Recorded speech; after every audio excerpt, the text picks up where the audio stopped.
Anyway, we're about to get started with our panel here. A little bit late, but that's all right. This panel, what's this panel called? This is, I don't know. Celebrating it's the Frazetta panel. I got it written down. Sorry. Thank you. Yeah. Celebrating the 50-year legacy of the Lancers. REH and Frazetta celebrating the 50th anniversary, the legacy of the Lancers. The Lancer Conans, and this is my bit now, I get to do a little monologue. Lancer Conans, in my opinion, are the single most important thing that ever happened in Robert E. Howard publishing. This was the book that brought me to Robert E. Howard. Is that why it's the single most important thing? Exactly. It's all about me.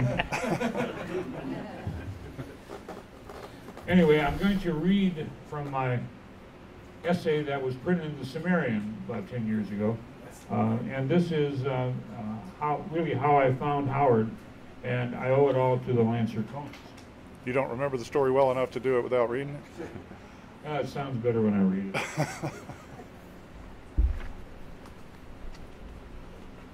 Anyway, sorry.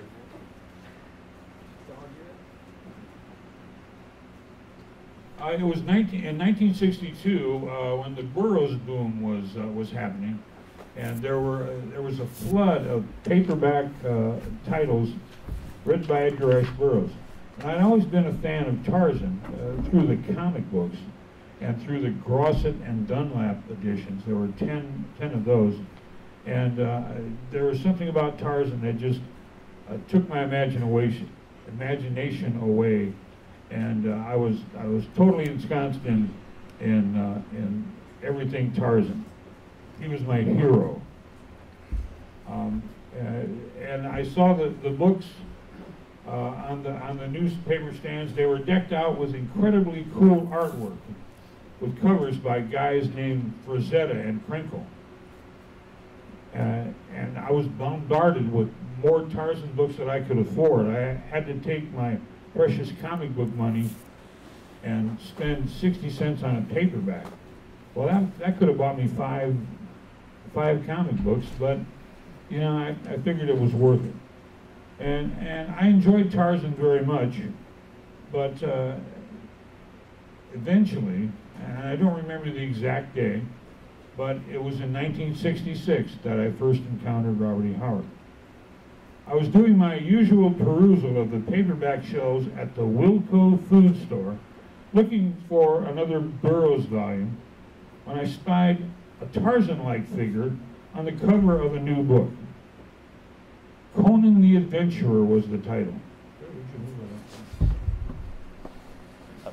And it wasn't so much... You put it on the monitor, too. It wasn't so much that I spied the book on the bookshelves. It was more like it leapt off the shelves into my hands. The cover artwork was unbelievable. An incredibly muscular, badass-looking guy, and he was naked. Well, I guess he had some kind of shorts on. He was holding the pommel of a downturned sword, sticking in a pile of bodies? Ghostly, scary skulls floating in the background. And holy moly, there's a naked woman grabbing onto his left leg. What the hell is this all about? The world's greatest fantasy hero, the ultimate in swashbuckling adventure, declared the writing on the cover. Took the book down and looked it over. Well, 60 cents was doable, I suppose. And then I turned the book over and read the blurb on the back. A hero mightier than Tarzan. Well, that was a bunch of baloney. I cleaned that up for him. That was a bunch of baloney because there was no hero mightier than Tarzan, at least in my opinion. And I thought about putting the book back up on the shelf, but that artwork, there was something captivating about it. I was an artist. I knew that the artwork was really, really good. And then I looked over the book a little more, and the inside front page of this book compared this Robert E. Howard guy to Edgar Rice Burroughs. And I figured I had nothing to lose except 60 cents, so I, from Wilco's paperback shelf to my hands and into my brain through my eyes, the beginning of a 50-year relationship with the true master of adventure writing, Robert E. Howard. It was Frazetta that initially brought me to Robert E. Howard, but it was Robert E. Howard that kept me there. So now we're going to talk about the importance of Frank Frazetta and the importance of the Lancer Conans. And we're going to turn it over on the panel today. We have Mr. Jeff Shanks, Mr. Rusty Bird, and Gary Romeo. Give me the moderate. Mickey D. We're going to turn it over to Jeff now, so thanks a lot. This thing on? Nope. Let's see. Yeah, push it up. Push it up. Is this on? There we go. Okay. Thanks, everybody. I appreciate you all coming out. This is the second day, Robert E. Howard Days. You guys having a good time? Yeah! All right. We're going to talk about Frank Frazetta and Robert E. Howard today.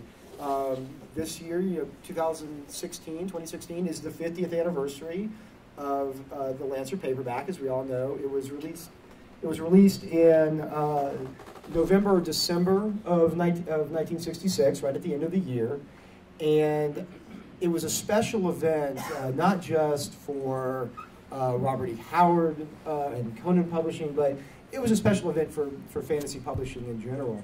It was just one of those watershed moments, in speculative fiction literature.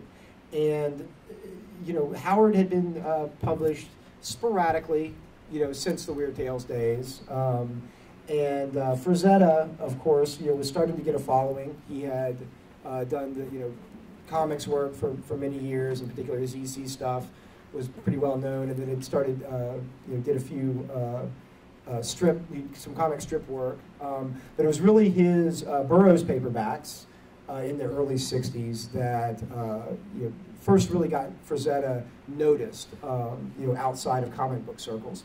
And so the coming together of these two figures, Howard and Frazetta, it was almost a perfect storm, I think. There's these sort of rare pairings occasionally of an author and an artist, where when you bring the two of them together, they create something a little bit greater than the sum of their parts. C.S. Lewis and Arthur Rackham, Burroughs and John Allen St. John, N.C. Wyeth and Robert Louis Stevenson. That's what we had here, this sort of special matchup of an artist and a writer who they just together did something special, and it resonated. It was just the right time, too. The paperback boom itself was something that was just taking off. I don't know that even with the two of them together at any other time, this would have happened the way it did. It was something really special, and that's what we're going to be talking about today. So first, why don't we talk to Rusty? Now, Rusty, you can tell us probably a lot about the publication history. How did we get to this point of getting Conan out in paperback in this mass market edition? Of course, the publication history of Conan goes from Weird Tales in the 30s through Skullface and Others in 46, the first book publication of any of the Conan stories. August Derleth, though, in the introduction said that people were clamoring for a collection of Conan, but he thought it would have to be written on blood-red paper. A few Howard stories were published in the Avon Fantasy Reader, and then, of course, the Gnome Press books started coming out in the 1950s. And that was the first real collection of Conan. John D. Clark edited the first one, and then Elsbreg de Camp got a copy of it from his friend Fletcher Pratt, and apparently really, really enjoyed it. So he went running. He was talking to, he was talking to Oscar Friend, right? Yeah. And Oscar's friend said, and he told him how much he had enjoyed it, and Oscar Friend said, I think I've got a box of other stuff by Robert E. Howard in my closet, because he was the agent at the time. So Sprague went running over there. That's where he discovered the typescripts for The Frost Giant's Daughter, The God in the Bowl, The Black Stranger. And so Sprague started working on those. Without getting into the involved history of DeCamp and Gnome Press, there was litigation involved, but Sprague finally was able to cut a paperback deal. But he had tried several paperback publishers. One that he tried was Don Wollheim at Ace, which had been publishing the Burroughs stuff. Wollheim later said that the biggest mistake he'd made in publishing was turning down the Conan stories. Then Lancer Books picked up the Conan stories, said that they would publish them, and the rest is kind of history. I'm probably not doing the history as well as Gary would. I probably should turn it over to him, because there is no greater fan of and defender of the Lancer books than my friend Gary Romeo here. Thanks. Yeah, I really love the Lancers. I mean, I've written a couple articles about it. People might have seen it and everything. The last one I did was on Damon Sasser's website called Those Were Books. And I got that idea, Those Were Books, from a video that was on YouTube with Joe Rogan, the comedian that used to be on Fear Factor. He's a big Howard fan. And he was talking on the video saying, you know, you'd buy those paperbacks with those Frank Frazetta covers, man. Holy shit, those were books. And you know, he's right. Those were books. Those were, you know, kids of that generation like myself and him. You know, we loved those books. Yeah, the Lancers. So, you know, so they really meant something. And I think in, you know, like Rusty alluded to, you had the Gnome Press stuff, and you know, those were, you know, limited editions. Only really sold about 3,000 copies a piece. You know, if that. And then DeCamp took the idea of, you know, collecting the Lancers over to different publishers, and it was, I think, Larry Shaw is kind of the real hero of all this. He was a former, you know, he was a science fiction writer that had published in a lot of the earlier, you know, pulp magazines and stuff. And then him, there was the two publishers were Irwin Stein and Walter Zacharias. And they were kind of low-rent publishers. They published some porn, you know, like Cavalier, Dude, Gent, you know, the men's magazines, things like that. But they also had this, you know, Lancer, the paperback house, and Larry Shaw turned out to be a really good editor. He had, you know, published a lot of, you know, good science fiction, Jack Vance, Isaac Asimov, and, you know, he was able to see that this Howard stuff, you know, yeah, it could be something. And he was also the guy that brought Frazetta in. You know, he had seen the covers at Ace, you know, that Krinkle and Frazetta were doing for Edgar Rice Burroughs, and really wanted Frazetta, and made Frazetta a better offer, and plus let him keep the artwork, which was a big plus for Frazetta. And that's, you know, then we got Conan the Adventurer, you know, great cover, sold a lot of copies and everything else. So, you know, I think that was, I don't think it was just Frazetta alone, though. I mean, I think a lot of people put a little too much emphasis on Frazetta. So, this was an ad that appeared in like the Warren magazines of the '60s, you know, selling Conan. And if you notice, you know, they definitely have the iconic Frazetta Barbarian there, but the other illustrations also included the DeLillo stuff. So it's not like, you know, they were really selling Frazetta. They were selling Conan. You know, so I mean, I think Frazetta was definitely a big part of it, but I mean, Conan is the major part of why Conan is popular. I mean, it's a great character. Some of Robert E. Howard's best stories, Tower of the Elephant, and everything else. So, you know, just, you know, it's not just Frazetta. I don't know if I think one of the reasons that we give so much credit to Frazetta, though, is that in the book world, your entree to the book, the thing that's going to grab you first, is the cover. The old saying is true, you can't judge a book by its cover. You could slap that illustration of Conan the Adventurer on a really lousy book and you wouldn't sell more than 100 copies. But at the time, in the 1960s, if you go back and start looking at paperback covers from the 1950s into the 1960s, we'd never seen this kind of thing before. Just Frazetta illustrations leap off the cover at you. They are just full of, this is a static image. He's standing still, and yet there is so much vitality and movement in it.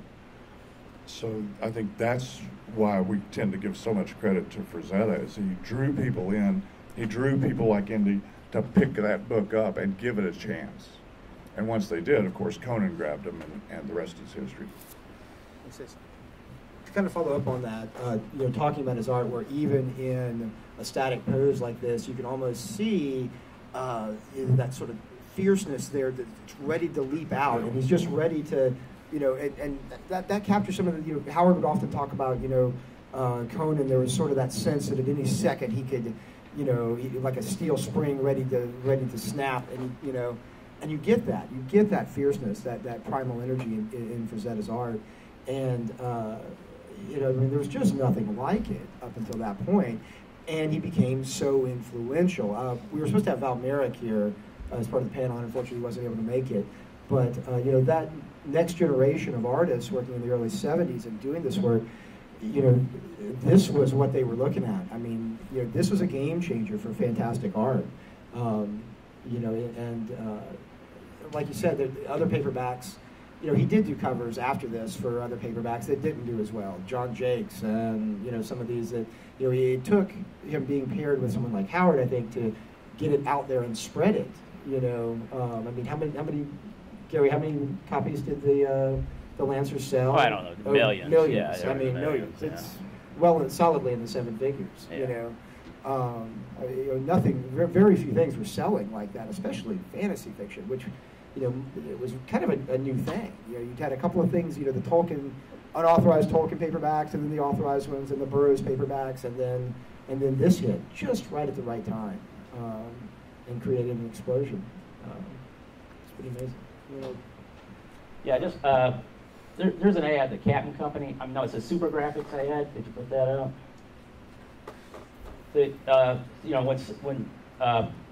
Frazetta obviously was a fan favorite, and then they realized that when Lancer released a poster that's on Dennis's shirt there, that sold like 100,000 copies, which was amazing just for a poster. So they knew they had something with Frazetta, and then with that poster selling, Frazetta and his wife, knew they had something. So they started their own poster business, and in the early days, you could see they used the Conan name a lot, and again, that interplay, Conan's popular, Frazetta, they work together. But when they use that Conan name, I guess there was some kind of, behind the scenes money stuff where, hey, you're using the Conan name, give us something. And no, Frazetta naturally resent that. I made your character popular, you give me something. But eventually that, the posters, they kind of changed the names, if you might have noticed. Like Conan the Adventurer became Berserker. And, Conan the Conqueror became Berserker, Conan the Adventurer became Barbarian. So he had to kind of, they became known by different names, and that was part of the behind-the-scenes, money thing. They were using the Conan name, so, greed always plays a part in, bad things. but you can see, like, Conan was a selling point, even when Frazetta was just rising up and being popular. They wanted that Conan name. So, and, I get, there were some, obviously there were the paperbacks without the Frazetta paintings, and a lot of people wonder, how, why did they do that? Didn't Lancer realize that, Frazetta was a big, selling point and everything, but, probably it was just a money issue. Frazetta wanted more money or whatever, and John DeLillo was like a men's magazine artist at the time, so. And people have said those paperbacks sold less, but I haven't really seen any proof of that. If you look at the printing histories, the non-Frazettas sold just as well as the Frazettas, and Well, like you said, I think Conan, at that point, Conan himself was selling the books, not the cover illustrations. How often were they coming out? They came out pretty regular from like I got the printing history here somewhere. Hold on 1 second. Well, the first one was in '66, and then that was Conan the Adventurer, and then Conan the Warrior came out in '67, Conan the Conqueror in '67 as well, Conan the Usurper '67. So there's quite a few came out that year, and then Conan just plain Conan '68, Conan the Avenger '68.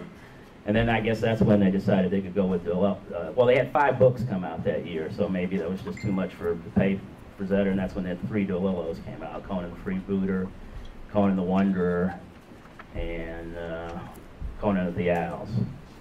So, and then, so that was kind of it for a while.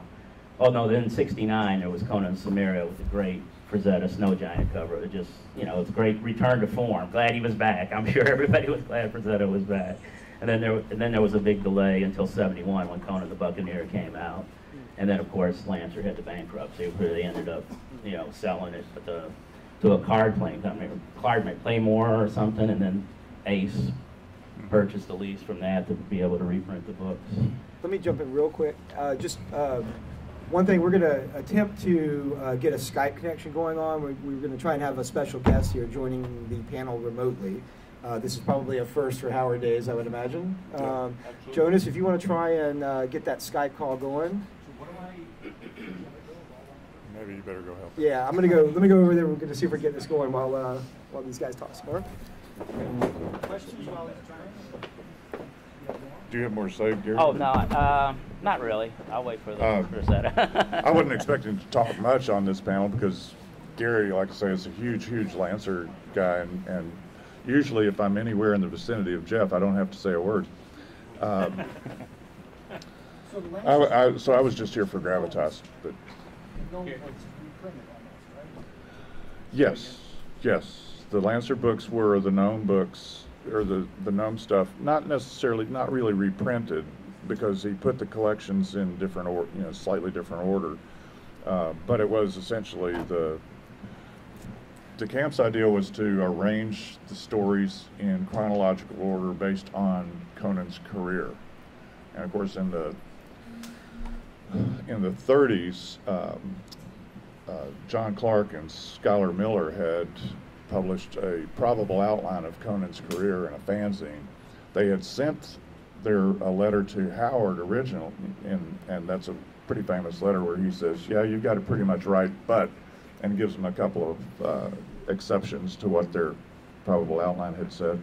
So they made the corrections and they published that, and DeCamp basically used that as his template for this is how Conan's career went, and he thought people would be more interested in seeing it in that kind of chronological order rather than in the order in which they were written or published. You have a comment on that, Gary? Yeah, I mean, I think that Gwen Lord had found the trunk, so there were some new stories, like that Bella the Lost Women wasn't in the Gnomes, it was in the Lancers. Some of the other fragments that were rewritten by either DeCamp or Clint Carter, weren't in the Gnomes. So the Lancers were, definitely improvement on the Gnomes if you wanted to get more Conan. Weren't the Lancers misnumbered at one point in time? Yeah, originally there was supposed to only be 8 of them. You know, in the introduction to Conan the Adventurer, DeCamp says this is like chronologically it's the 4th of 8 books. You know, but obviously they were not they were not even published in that order, in the order that he originally conceived it. Published around, as like Conan's career grew and everything, they were like published and then renumbered. I think when the Ace came in, then they numbered them 1 through 12 and make it more uniform. And So I'd like to see a reissue of those. So if, like me, you've got a number of different printings of the Lancers, you got the same title with different numbers on it. And you're lucky if you still have them, because those Lancers were really cheaply put together. Yeah. Todd's got a question. Can you talk a little bit about the different content of Howard versus the other stuff, like what quantity of the Lancers not Howard? How much of the Lancers was not Howard? I mean, the stuff that was published in Weird Tales was very little changed. The ones that weren't published, DeCamp had rewrote, like God in the Bowl, and the ones that Rusty had mentioned that were found.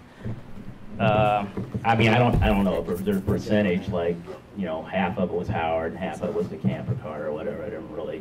With the last couple books? Sure. Yeah. The Conan the Buccaneer, Conan the Owls, Conan of Aquilonia. There were no Howard content at all. Yeah. But it was. Okay.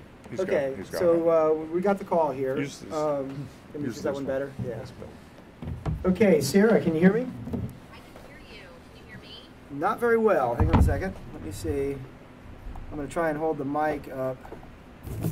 Here we go. Okay, try now. Okay. Is that Test, better? test. Let me see. Where's the... Can you guys hear this at all? Probably not. We tried to get this on the big screen, but we couldn't. But I'd like to introduce you. We have here on a Skype call Sarah Frazetta Taylor, the granddaughter of Frank Frazetta. Some of you may be familiar with the FrazettaGirls.com, the website where they sell Frazetta memorabilia, T-shirts. The one I'm wearing right now, this is a Frazetta Girls T-shirt. Sarah is at a con right now in Arkansas, and she was willing to join us for a few minutes just to say hi to you guys and all of you fans. Unfortunately, the technology is not cooperating with us, and we couldn't get her on the big screen up there for some reason. See the fan right now. I'm sorry, Sarah. Go ahead. I can see the fan right now. So she can see you guys. Everybody wave at Sarah. She's on here. Hi, Sarah. All right. So yeah, unfortunately, we have a sound problem, Sarah. So I'm not sure how well they can hear you, but just wanted to real quick, just ask you a few questions, and I'll let you go. I know you're in the middle of a con. I can interpret. If they can't really hear me, you can relay the answer for me. Exactly. Okay. So first of all, you grew up with this amazing legacy. Your grandfather being, one of the greatest fantasy artists, if not the greatest fantasy artist of all time. What was that like for you? And at what point did you realize that you had a celebrity for a grandfather? It honestly doesn't feel a certain way when you have someone related to you that's famous, because I never looked at my grandfather when he was with us and thought, oh my, you're famous. I looked at him firstly and recognized his soul, and it was so pure and so childlike and imaginative, and I loved that from when I can remember when I was a little girl. But first, and most important to me, he was an incredible grandfather who happened to be incredibly talented. But I know if he had lived his life with zero fame, I'd still look at him exactly the same. Not until I started working his business did I realize how famous he actually was. But he spent most of his time alone in solitude creating, so he didn't have the famous type of lifestyle. But the gratification of it now for me is simply when I talk to someone and they express what an impact he made on their lives. Yeah, that's great. Let me ask you this, just personally, what's your favorite piece by your grandfather? What's your favorite painting or drawing? My favorite painting was Egyptian Queen for the longest time, but now I'm cheating on Egyptian Queen because my new favorite is Rogue Roman. That was on the cover of Rogue Roman by Lance Warner in 1965. I just think that his women in that painting, the three women, were so iconic, and they happen to just be my favorite body types that he ever created. So that's my new favorite. If you haven't seen that piece, I recommend looking it up. That is a great piece. Are y'all familiar with that one? That's with the Roman, slouching back in the right. That's a great answer. So, how many people here are familiar with the Frazetta Girls website, FrazettaGirls.com? All right. Yay! Love the hands. So I understand you've got something a little special for the fans here at Howard Days. You want to tell them about that? I do. We actually are restocking our website soon. I know that we're not the best with keeping stock. We sometimes get so much and then we're like, oh my gosh, we're sold out within a week. But we're getting all new shipments of the Frazetta, the signature shirts that everyone really loves in the next 2 weeks or so. So you might want to save this offer for that. But the promo code is Howard Days, and you'll receive 25% off of your entire purchase. I'm not going to expire the code, so feel free to use it whenever you want. Just don't tell the world about it, because it's just for you guys in this room. But we also will have our full sublimation Conan the Barbarian t-shirt coming back, and a few more surprises, so keep on the lookout. We'll keep it updated on our social media, too, if you follow us on Facebook or Instagram. Jeff, could you do a synopsis Twitter. and repeat that? Absolutely. Okay, so for those that couldn't hear that very well, It's FrazettaGirls.com is the website, and the promo code is Howard Days. And that'll be 25% off all their merchandise. And she's going to keep that open, but like she said, don't go sharing that around. That's just for you guys. Special Howard Days promo code.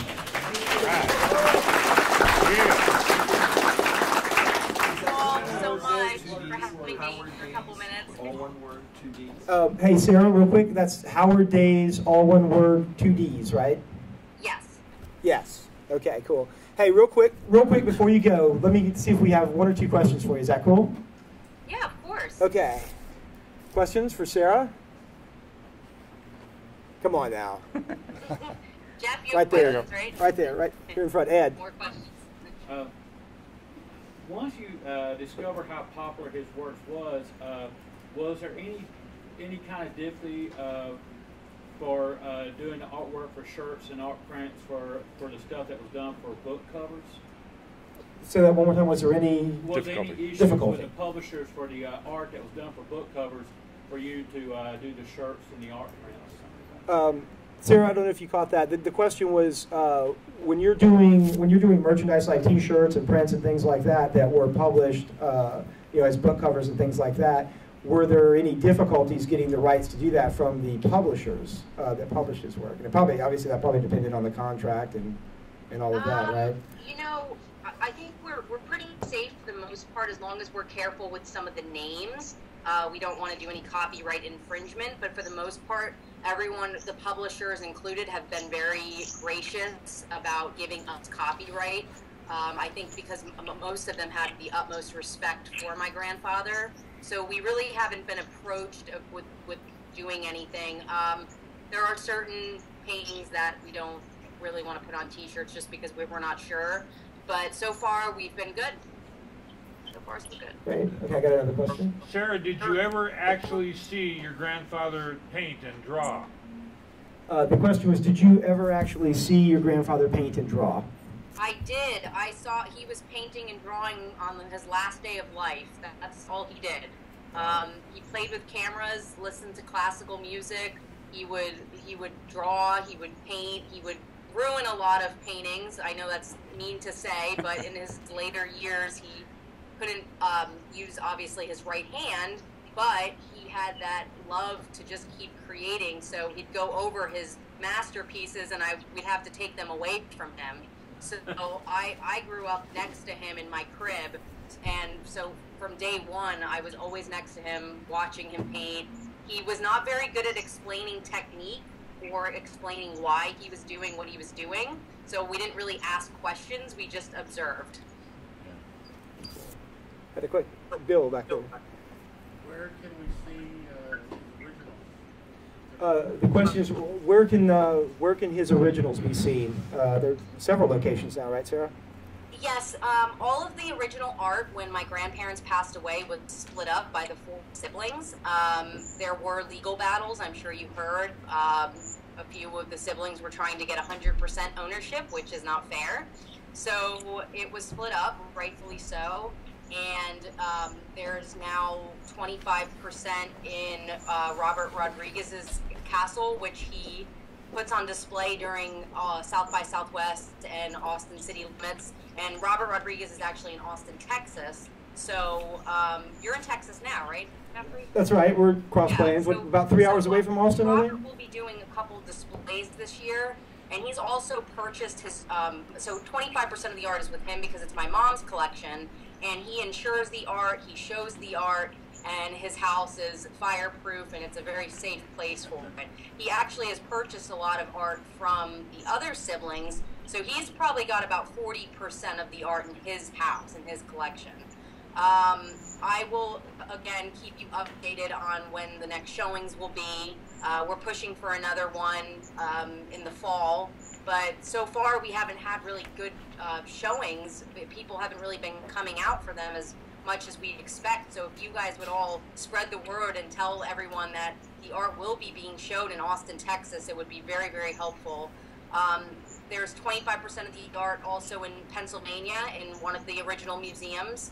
And then my Uncle Billy, he plans on doing a couple more exhibits in New York City in the upcoming years. So it's kind of sporadic, but I like to keep it all posted on my social media and keeping you all updated on blog posts on the website. So whenever there's another showing, I'll definitely keep you all informed. Sarah, along those lines, for those who aren't yet following you on Facebook and Instagram and Twitter, can you give them the information so they can follow you? It's just the name is Frazetta Girls. Very easy. Yeah, search for Frazetta Girls. Or on Instagram, same thing, all Frazetta Girls. Okay. Just Google it and we'll come up. Yeah, Google Frazetta Girls. Okay, we've got another question in front. Scott? Did your grandfather read the stories? Did he like Howard? Did he enjoy, or did he just... He liked Howard, yes. But the other stories, Edgar Rice Burroughs, he did not read them. And he may have skimmed the books, but he was not, in his later years when I knew him, because I was born in 1988, and he had a series of strokes in the early 90s, like mid-90s. But he wasn't really an avid reader, is what he told me. But others say that was wrong. He did read the stories, but all I know is that he skimmed them. I never saw him reading a book, so I can't attest for him being an avid reader. Okay. All right. Well, if there aren't any more questions, Sarah, I guess we'll let you go and get back to your con. I know you're pretty busy up there. Where in Arkansas? Yeah, Little Rock, Arkansas. First time here. Awesome. Well, have fun. Have a great con, and thank you so much for coming by. Everybody, can we give a big show of appreciation for Sarah Frazetta?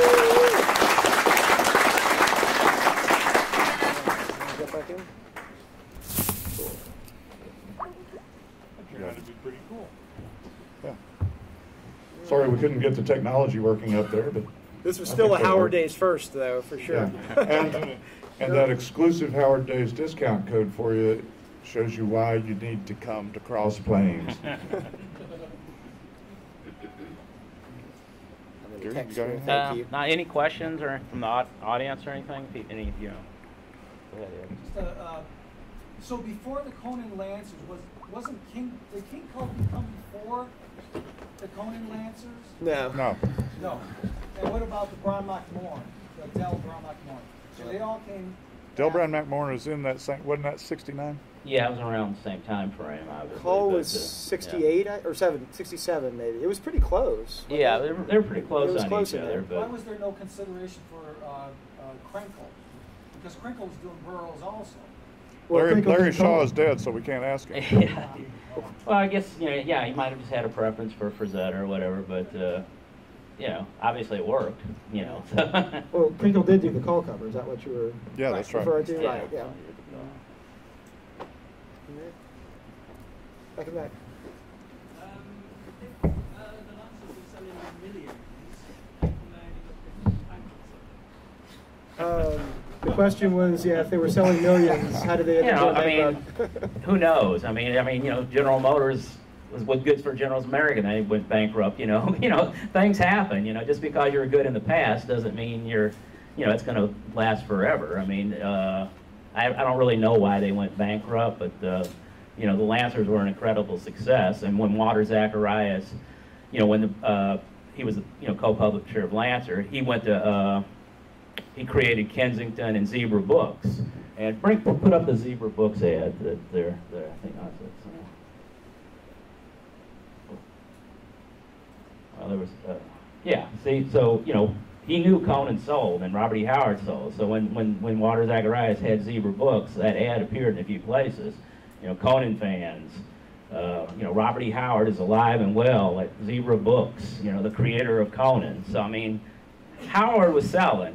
Publishers knew that. So when those assets became available, Prestige, that company, picked them up, and Ace picked up the Conan series, and this guy who was associated with Lancer knew Howard was a draw, and he arranged to have all these new Howard paperbacks come out. So, no question Howard was a successful paperback seller. It's Howard boom. It happened. Scott? Were these covers the kind of the driver for the heroic artwork going to album covers around that time? Most of the album covers were a little bit later. Those were late 70s, like the Molly Hatchet cover and some of those. Those were late 70s. But yes, ultimately, that was a result of, I mean, of those that. guys reading these books and then. And That's where you get into all these metal guys and stuff, heavy rock guys are really into Conan. yeah. Dennis, do you know anything about that? Dennis McCaney, do you know anything about that? About The question is album why so many album covers started sporting Frazetta covers. Like the Molly Hatchet covers and Specific you know, yeah, from these books. you know, even today that still continues. The first $1 million sale of a Frazetta painting was Berserker, you know, the Conan the Conqueror cover, and it was Kirk Hammett from Metallica that bought it. That was the first seven-figure sale, you know, of a Frazetta cover was, you know, Metallica, you know. So he's a big fan though of comics and fantasy, you know. When Lancer went bankrupt, in England, Sphere kept printing the books. How long did they keep printing the Conan material?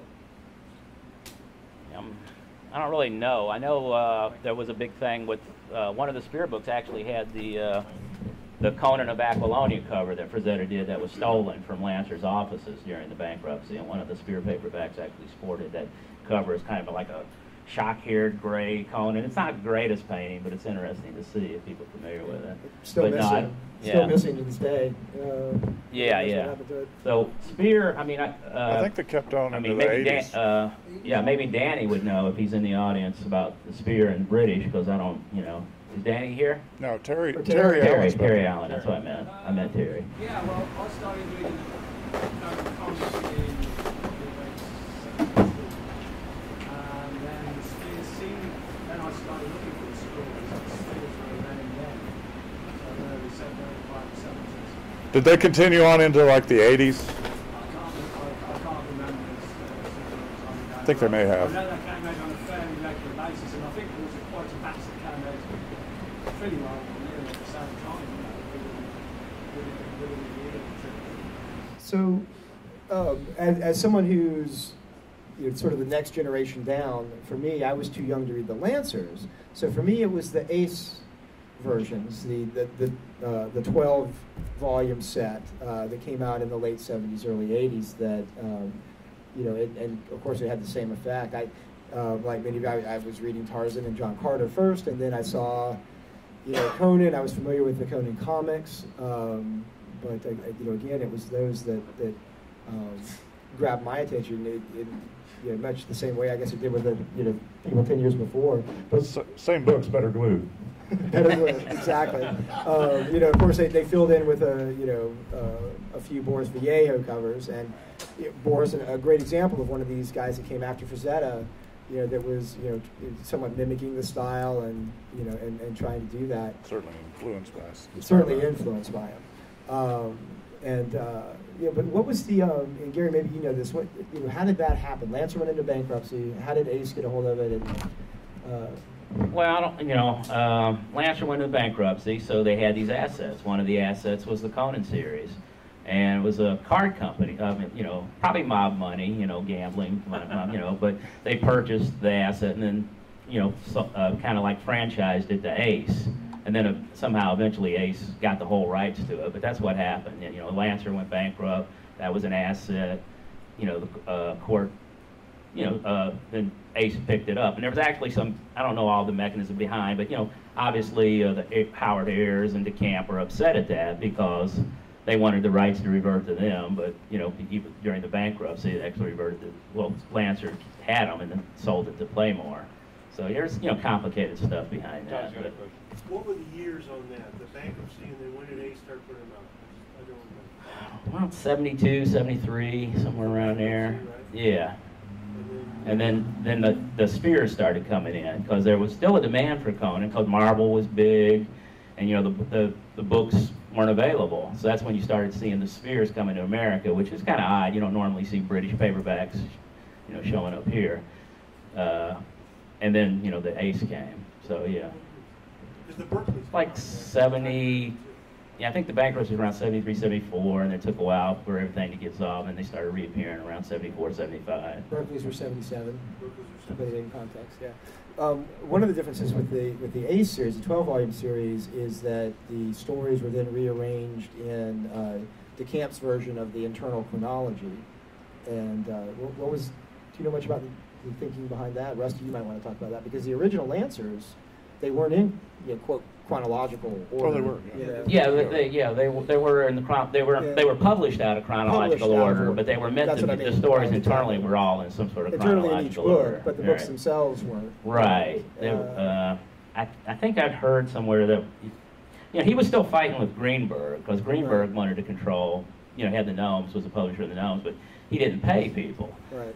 So DeCamp, I think, sued on behalf of himself and the Howard Hears to get royalties, and was successful in that. And then somehow, whatever, it turned out in his favor that he could sell these Conan books to Lancer. But Greenberg did try to fight him on that at first. And I think that's one of the reasons they were published out of order. The rights situation was really weird. The Weird Tales stories, some of them had been renewed. Some of the issues had been renewed in the 1950s. At that time, the copyright laws were your first copyright was good for 28 years, and then you had to renew it. But the only people who had the standing to renew were the publisher or the author. Well, of course, the author was dead, and probably would not have thought to do. Probably would not have thought to renew his copyrights anyway. So some of the issues had gone out of copyright. Some of them were still in copyright, and there was some question about which was which. And that's one of the reasons that they kind of had to hold off on some of the stories. And if there's a questionable story in one of the collections, then they got to hold the whole collection back until they clear that up. So that's why they were originally published out of what that was supposed to be their publication order. More questions? Yes, a question. Go ahead, Bobby. Sort of a writer question on that one. I know that with Lovecraft, because of that sort of copyright issue, they usually went with the original pulp publication text instead of going back to the typescript and manuscripts. Did something like that also happen with Robert E. Howard with the paperbacks? Well, no, not really. Most of the ones, DeCamp edited. I mean, mostly commas and the stories that were originally in Weird Tales. So they weren't edited to death or, edited beyond recognition or anything like that. But he did edit all the stories, and the ones that weren't originally part of Weird Tales, he added his own changes to ensure his copyright. I mean, he was looking toward the future and, putting his stamp on the character and getting, some sort of ownership for himself and the heirs and everybody. So no, they, that really wasn't an issue. Like, that so much wasn't an issue. Anybody got anything to add to Rusty, that? do you want to add on that? Yeah, I mean, really, and I think that's true. I think most of the stories, it's really only a few that were, a couple that were heavily edited, like the Black Stranger, obviously being the big one. But for the most part, The ones that he found in the box at Oscar Friends, Right. he monkeyed around with those. In fact, the Black Stranger he edited twice. Yeah. So the original magazine publication of it is under the title The Black Stranger, and then after that he changes it to The Treasure of Tronikos and had completely changed it, and in my view screwed it up real badly. Crappy in any version. In Bill Cavalier's view, Crappy in any version. well, because at that point, the cart was kind of driving the horse, because DeCamp had already created this internal Conan chronology and career, and so the Black Stranger really didn't fit in with that, and so he had to change it in order to make it fit into DeCamp's own chronology. But it is what it is. We got the. let's be fair. That DeCamp's chronology was based largely on Clark and Miller's probable outline. It was. Yeah. He did make some small changes to it, but to call it the DeCamp chronology It's not kind of overstates it. Absolutely. Yeah, you're right. That's true. Very much so. Do you know if DeCamp did that because he just thought it was a good idea and it would be easy for readers, or if he was looking at the Tolkien trilogy and seeing this epic arc Oh, maybe probably. say, gee, I could do that with this. I think Patrice isn't here. Patrice has a lot of thoughts on this. You should pick his brain about it. But I think he thought DeCamp saw it as this sort of American rags to riches story. And so he wanted to set it up so that it had that story arc. When Patrice and I were discussing doing the stories in the Wandering Star editions, and then which became the Del Rey, we were determined that they were going to go in the order that they were written, to show not only Howard's development as a writer, but also the development of the character through the series there. And we just think it's a completely different perspective on the character and the writer, which is better. Gary likes the chronological order of the Lancers. I like the order that they were written in. Depends on what you like. And for those of you that have done it, you know, and you grew up reading the Lancers and the Ace in the so-called chronological order, and then you read the Del Rey versions, the Wandering Star versions in written order, it really is a different experience. Yeah. You see the character in a whole new way. You know, it comes across, and to me, and it's more episodic. It's more episodic when you read it in the order they were written, because that's the way it was written. It's more like, one of the things that I relate it to is this idea now that every fantasy series has to be a series. It has to be, you know, ongoing. It's like people want to immerse themselves in this world. Whereas, for instance, I see it more as like Twilight Zone, where every episode is different. Right. And that's kind of how Howard intended it. He described it as, you know, being... He was writing them for magazines. He was writing for magazines, but he also described it as, you know, like a character was just telling him stories at a tavern, you know, of his adventures, kind of out of order as they came to him. Yeah, I mean, sit down at the pavilion and listen to Paul Herman talk. It won't be a chronological order. There's one wild tale about when he was working the oil fields in Nigeria, and then he's talking about car racing in Charlotte, and then he's all over the place. Yeah. But they're all entertaining. And one other cool thing about it, reading them in the written order, and, you know, as a kid, you know, don't get me wrong, I did enjoy that long arc, you know, thing. But reading them again this way, you see things that you missed before. Howard will put in a little Easter egg, a name drop. You know, in this story, it gets mentioned that he was Amra, Corsair on the Black Coast. The very next story will be Queen of the Black Coast. So he'll take, you know, one little word or phrase from one story that seems like a throwaway line. The very next story will be taking that and developing it into a full-blown story. You know, and you can sort of see how these little kernels in one story becomes a story in the next one, and even though it'll be out of order. And you don't get that, you lose that, you know, when you read them in the chronological order. But yeah, I think there's pros and cons to both, to be fair. You know, I mean, sort of a, you know, commerce versus art type of argument. You know, obviously, you know, people would like to see a story, you know, like those were popular, like, you know, continuing adventures of a character, first to last, and, you know, DeCamp made Thoth-Amon sort of a continuing villain, and they've done that in the comic books, you know, because those are commercials, you know, people that keep on reading, you know, want to see these things repeated and do it and everything else, whereas if you look at, you know, strictly on artistic level, you know, a lot of that commercial stuff, you know, yeah, is going to play against the artistic appreciation, but commercial appreciation is important too. So, I mean, you know, you want a character to be popular, and it makes the artist popular, and, you know, so I don't know, it's I don't think it's a easy, you know, like one necessarily better than the other. It's just what you appreciate, you know. Something kind of interesting on the Frazetta I'm a professional knife maker. Last week I was at Georgia. I had 2 tables at the White Show, probably the biggest knife show in the world. Walking around looking at things, and I see a banner with Frazetta's Death Dealer on it. Look over, look, it's Orange and Tactical that have a big name in tactical tomahawks. And they have an official time-young, scaled-down, modernized version of the Death Dealer axe. They had just gotten it together right before the show. and that was the debut of it selling on their website. I was talking with Ryan of R&J, and Frazetta people, whoever owns that particular piece of property, I contacted them and said, would you like to do some collaboration with us? So Death Dealer Axe is the first one. We did a limited run with that, but there's also got some coins and some knife designs in there.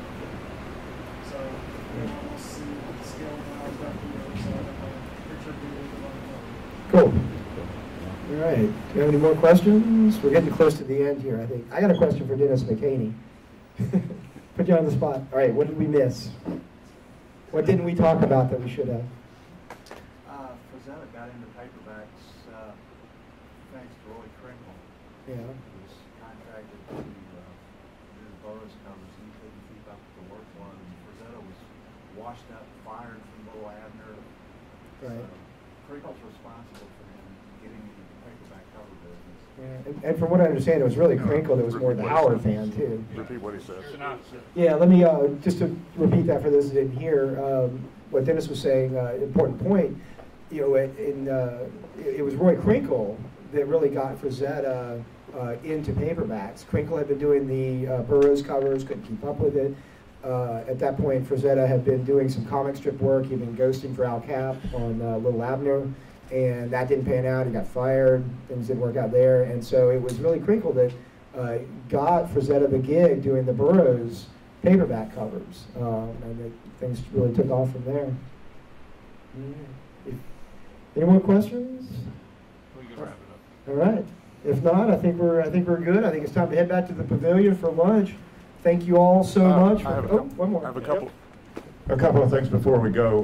One is they ask us to please encourage you to visit the library and purchase typescripts or copies of the manuscripts over there. They do offer some for sale. And the other is that if you're for lunch, the Cross Plains Volunteer Fire Department is having a barbecue cookout, whatever, down in front of the village market. In front of the grocery store. In front of the grocery store down by the motel. So that'd be a great place to have some lunch. All right. Thank you all so much. Really appreciate it.